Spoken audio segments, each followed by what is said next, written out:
Hey everyone, it's Steven. This is Signal Up Productions. On today's video, we're going to be talking about turnouts. Or is it switches? I don't know. Stay tuned and we'll find out. Let's get going.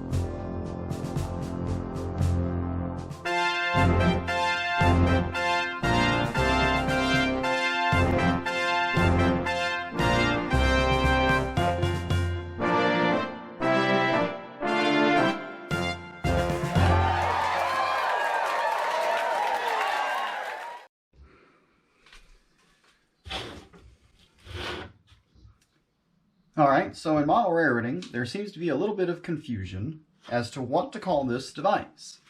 Some people call it a switch and some people call it a turnout. Well, today I'm here to explain that the entire apparatus is the turnout and the switch is the movable part of the turnout. It includes the switch machine, which is either a low or high stand or powered switch motor, which actuates the points back and forth. So on a turnout, there are several different components to the entire assembly. We have the switch points, we have the head block ties, which the switch stand will mount to. We have the stock rails, we have the closure rails, we have the frog, we have the guard rails, which are the inside rails that protect either side of the point of the frog.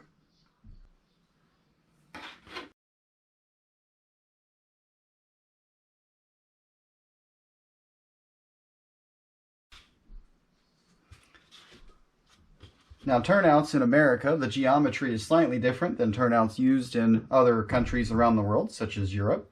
One notable difference is the diverging angle at which the diverging track moves away from the primary track, and we can see, if you can see down this this angle, we can see how the rail through the frog is straight versus European design tracks where that rail actually curves all the way through the frog, which is why in the case of Pico HO scale turnouts, you'll see the Code 100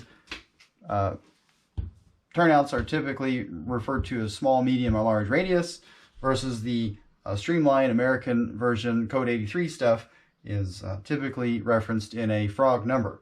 So the number is the angle at which the rails diverge each other after the frog point. So a number 4 switch, that the number means that from the tip of the point of the frog out towards the diverging end, 1 unit wide is equal to 4 units between those points. So a unit can be, most people would think of that as an inch or a foot, however you want to use it, just be consistent.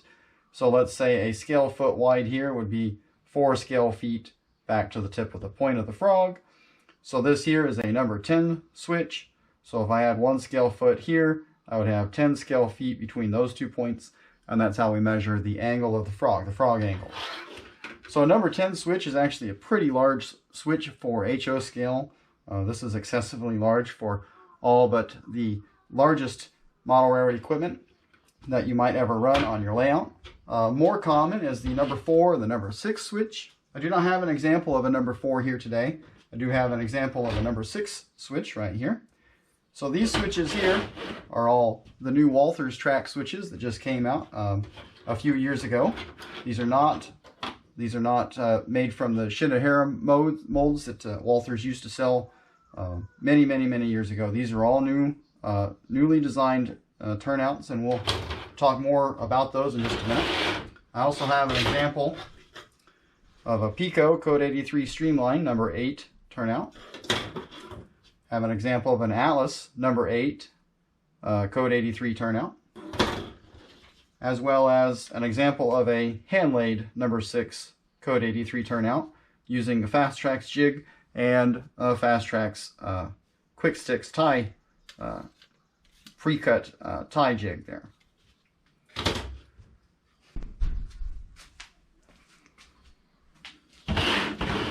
Alright, so I've got all 4 examples of the brands of switches that I'm going to explain a little bit about the differences of.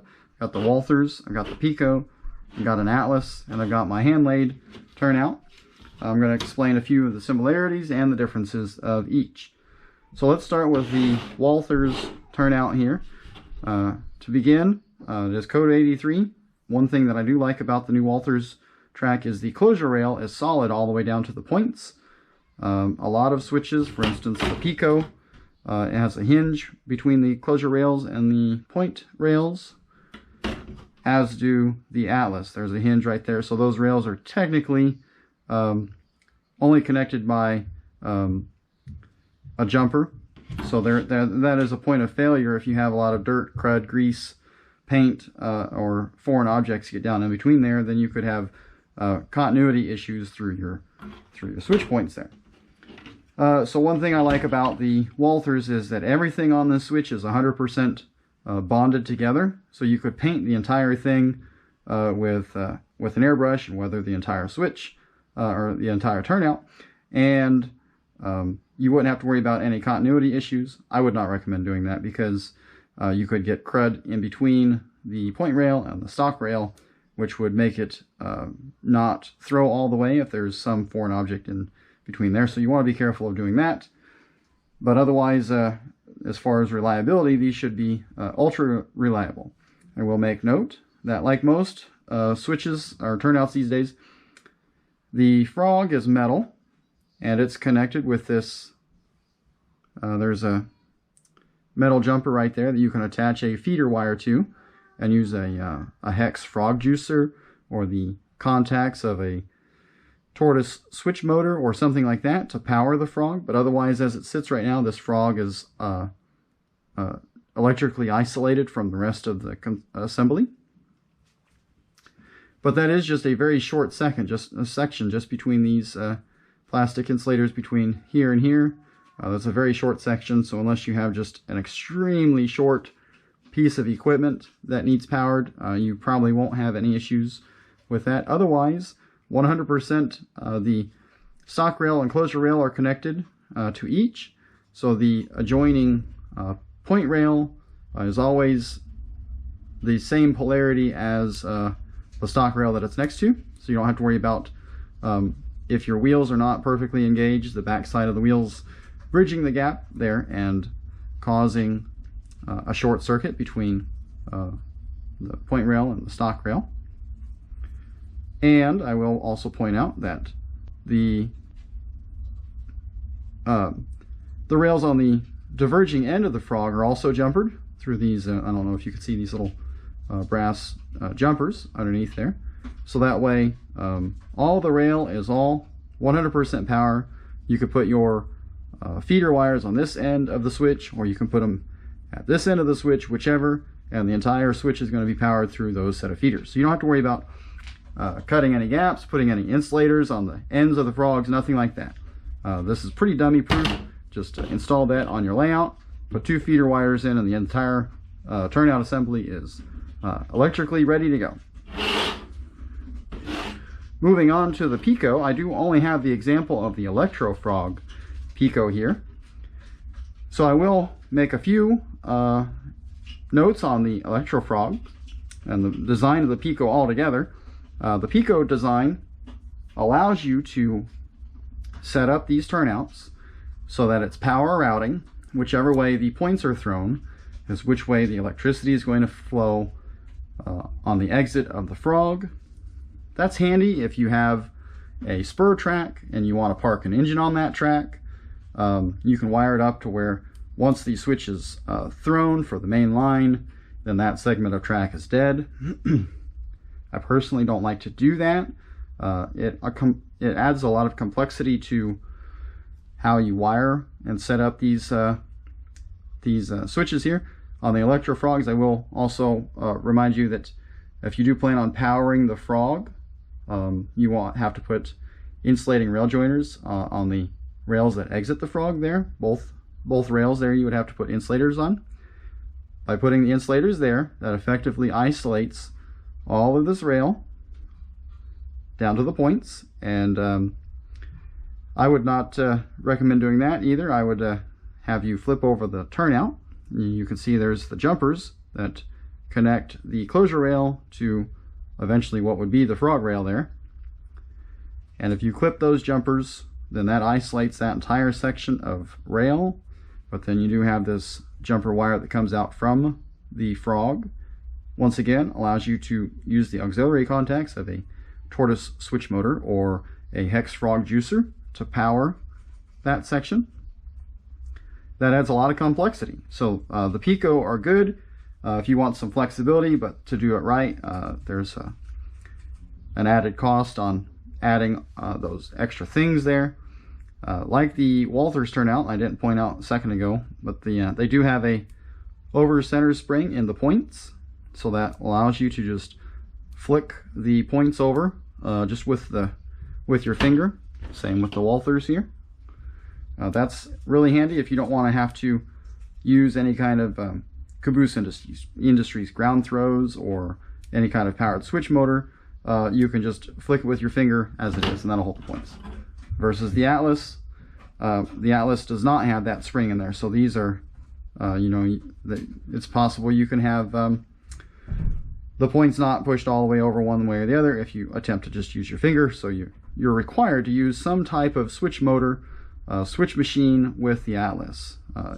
Unless you want to make your own spring that you can put on the point rod, then you can do that too. Talking also about the Atlas also has the jumper wire that comes off the frog. That frog, like the Walthers, is completely isolated from the rest of the turnout. There is a jumper wire that goes across the underside of the frog that allows you to get your power from this end of the turnout across the frog and then to the exit rails. So that way, again, just like the Walthers, you can just power it from any side of the turnout you want to for your feeder wires, and the electricity should flow all the way through there except for the frog. The frog is completely dead right now without some sort of powering device, switching device that would go there on that jumper that comes out the side there.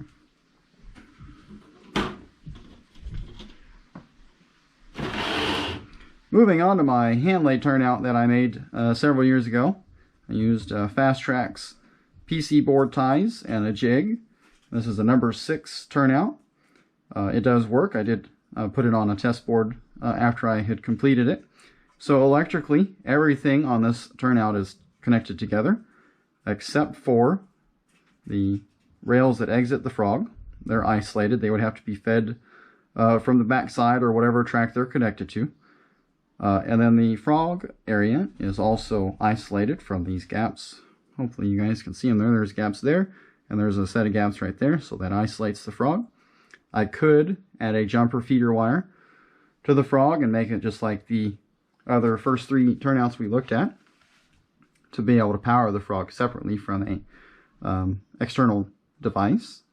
But otherwise, the closure rail and the point rail are a solid piece of rail, so they're always electrically connected. There's no hinge there that could fail or get crud in there and cause some connectivity issues, so nothing like that. Keep in mind that when you're going to hand lay turnouts, using PC board ties and soldering them together there, like I've done here, you will want to make sure you cut the gap in between, right down the middle of the PC board tie so that it doesn't short out. After making these hand-laid turnouts like this using the jig and the PC board ties, you can get some type of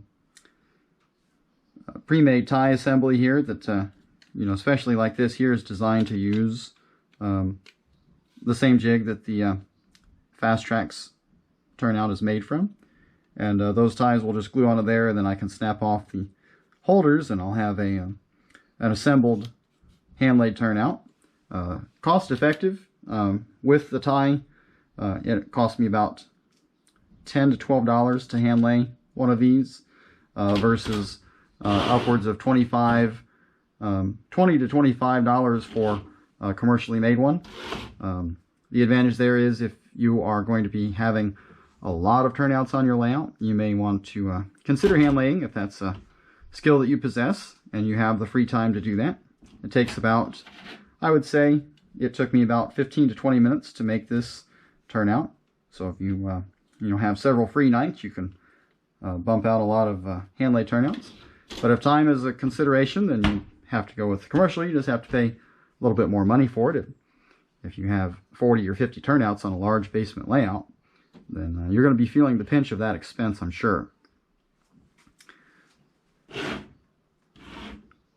All right, so why don't I go ahead and set out some different yard ladder designs and show you how a number 6 compares to a number 8 or even a number 10 yard ladder. All right, if we look here, we've got a yard ladder with using number 10 turnouts, number 8, and number 6 turnouts. So you can see how they progressively get shorter. They take up less room on your work or on your bench work. The number 10s are a more shallow angle. That's why they take up a lot more room versus the number 8 and the number 6. But then you're able to run larger equipment through a number 10 or number 8 that you might not be able to run through with a number 6 turnout. So it all depends on the size of equipment that you're running on your layout. Number 6 and number 8 is a pretty good compromise size turnout. I personally like a number 8 ladder because I can run pretty well any type of train through there with a few issues, especially when switching long strings of cars, but it doesn't take up a tremendously large amount of space. It's not much longer than the number 6 there. You can see it's only about maybe 6 inches longer, and it definitely looks more realistic when you're using larger turnouts. All right, so what I've got here demonstrated for you, this is a simple ladder. This is a pretty standard yard ladder design. There's nothing wrong with this yard ladder. You can see the amount of space it takes up is approximately 3 feet, maybe just slightly over 3 feet. And there's the biggest challenge you're going to find when operating or switching in a yard that uses a simple ladder is that if you have a cut right here that you're going to make and you have cars to set down over here, you've got to travel down all the way to the end of the ladder, switch those cars, and then all the way back up. If you're switching between these two tracks, there's going to be a lot more seesawing back and forth versus that if you were just going to switch cars on these two tracks, or maybe even just this track right here. So there's an alternative to a simple ladder design, and that's called a compound ladder. So what that is going to let us do is maybe what we could do is instead of just going straight down the ladder like that, we can have 2 of our switches set up like this.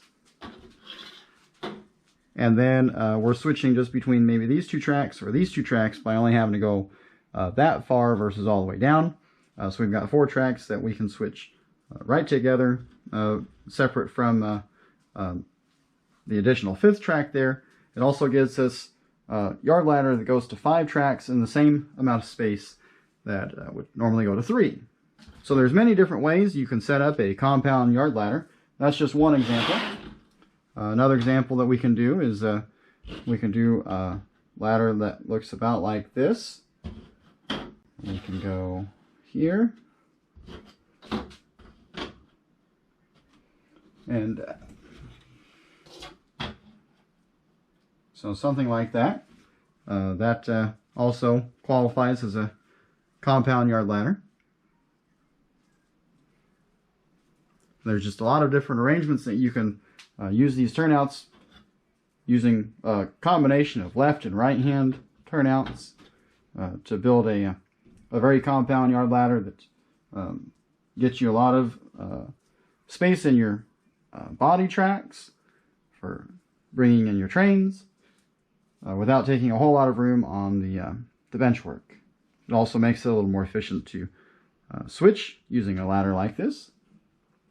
Okay, speaking of the different turnout sizes, the number 6, the number 8, and the number 10, here's a size comparison when they're put next to each other, side by side. So you can see they're not much longer than one another if you're just going to step up a little bit more. In my personal opinion, I would sacrifice a little bit of yard space to be able to go up to the next size turnout. Larger turnout's always going to look more realistic, and in general it's going to perform a lot better when you're trying to operate long strings of cars through those turnouts. Okay, the other thing you can see here when we compare them long ways like this is how much more of an angle the number 6 diverges versus the number 8 or number 10. The diverging angle is obviously going to be much greater on the lower number switches than on the higher number switches, such as the number 10. All right, so last thing I will talk about is the compound yard ladder.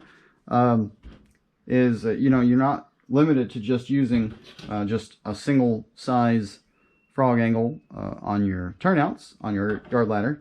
You could mix and match those, so we can have, like, say, a number 10 off of the main line, and you could have a number 8 and then further down in, and determine where your train's going to go. I mean, if it's just yard switching, shortcuts of cars, you could probably get away with just a smaller frog angle, like a number 6. But if you're going to be running large steam locomotives, say from the train they just came in on to the engine service facility, you might have those number 8.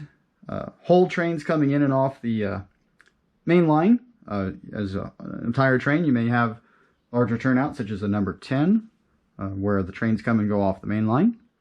So you can mix and match according to the type of train that's going to be running through that particular segment of your yard. So this video isn't exactly about yard design, but I do want to mention about including a yard lead in your ladder configuration. There are a few different ways to include a yard lead. A stub lead can come off the ladder after the switch comes off the main line.